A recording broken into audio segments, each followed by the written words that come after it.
Hi, I'm Sonic the Cosplayer. Welcome to the Chaos Zone. This is where I talk about cosplay, video games, comics, and movies. Today I'll be reviewing Sonic Lost World.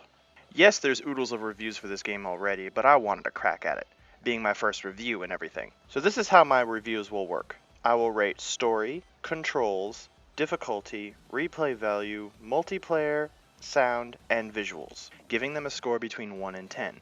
10 being the best, and 1 being equal to the horribleness of walking in a Robotnik in the shower. So, let's begin. First up is story. Heads up though, spoilers. So if you want to skip ahead, click any of the times in the description. Now, if you're still here, here we go. The story is simple, but somewhat repetitive. Robotnik ends up harnessing some power that comes back to bite him in the ass. Now, since we've seen this before with Perfect Chaos, Space Colony Arc, Dark Gaia, Metal Sonic, and now with the Deadly Six, it's kind of predictable. Although the ending in Lost World does offer a twist. A big plus in Lost World is that in a few cutscenes you see some stress and emotion coming from Robotnik and even between Sonic and Tails, so it's good that this isn't a full kitty atmosphere. There's also a few oh snap moments, mainly from a certain Fox sidekick. So, well, that was exciting. On a downside though, the game in no way explains what happened after Generations. How did Robotnik escape the White Room? How did he find Orbot and Cubot? How did anyone know about Lost Hex? Or, how did no one see this place before, since apparently it's been floating above Sonic's world this whole time? Having that been said, I give Lost World story a 7. The pros. It's simple, has some great dialogue, and some very exciting moments. The cons. It's repetitive and offers no explanations from Generations. Next up is the controls. A lot of reviewers have expressed an issue with the controls in this game, and personally, well, I have no idea what they're talking about. The game plays exactly how a Sonic game should be played, where you can only go fast if you're good. That's how the old games worked. Despite what the advertisements told you, Sonic was first about platforming and second about speed. You can only blast through the level if you were good. All that being said, the walk, run, spin dash combo does take some time to get used to, as well as deciding whether or not to kick or homing attack stuff. Then there's the charged up homing attack, which I don't even know if the game tells you about that part. So my score will be based off playing the game for several days and not just a few times on a demo, and therefore will be giving the controls an 8. The pros, the controls are incredibly responsive, simple, and the parkour system is not gimmicky. The cons.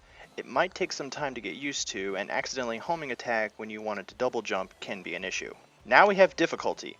This is also like most Sonic games, where the first half of the game is great and fun, and then the second half of the game makes you want to never play Sonic again.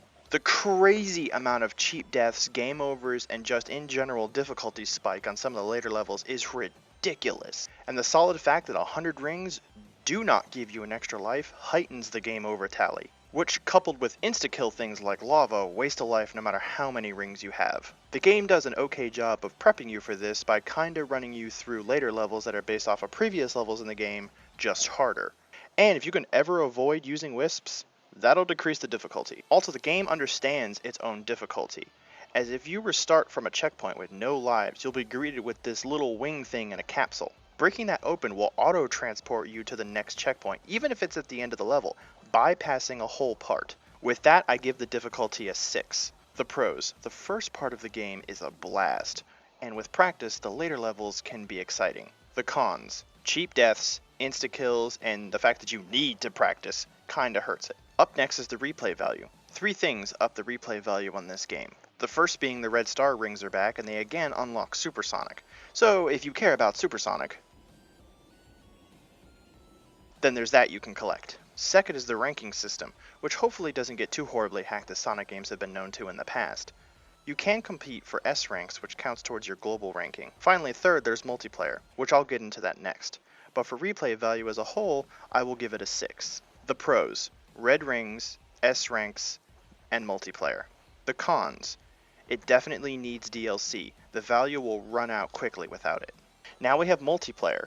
The competitive racing and the ring gathering is exciting, fun, and fast-paced. One person can play on the TV while the other person gets the gamepad, which eliminates split screening, which in my opinion a lot of games should do. The co-op on the other hand is lacking. It plays more like the little brother edition of Lost World, which hey, if you're a parent watching this and you think getting this game for your kids, that is a great feature. Other than that though, it doesn't get much play. So for multiplayer, I will also be giving this a 6. The pros. Competitive racing, separate screens, great for families. The cons. The co-op is kinda lacking, and the items aren't really that necessary. Next up is sound. While not as impressive as Generations, where they had nearly every song available, Lost World will surprise you with its song selection as well as sound effects. The soundtrack is upbeat and catchy, while also being dramatic towards the end.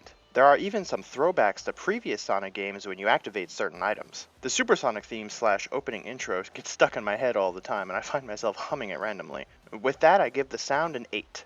The pros: it's upbeat, catchy, and very nostalgic at times. The cons: some songs can get a bit repetitive in the beginning. Finally, we have visuals. This will be the shortest part of our review, as a game can either be ugly or not. And Lost World is beautiful. The colors, the resolution, the frames per second, all amazing. Also, that should be a requirement for future Sonic games. HD and 60 frames per second mandatory, simply because Sonic games look great like that. Actually, I don't think I have anything negative to say about the visuals. So therefore, the visuals get a 10. The pros: eye-popping colors, smooth animations, and a constant 60 frames per second. The cons: nothing. So with a score of 51 out of 70, I conclude my review of Sonic Lost World. My final thoughts are it's fun and an exciting game with tons of nostalgia for Sonic fans and a fresh experience for non-fans. While the game does have its large difficulty spike later on, it can be beaten, mastered, and enjoyable with practice. While the game does borrow things from Super Mario Galaxy, I believe this game makes them better. If you'd like me to review another game, leave a comment below and remember to like, favorite, and subscribe if you haven't. I'm Sonic the Cosplayer, and this is the Chaos Zone. Till next time!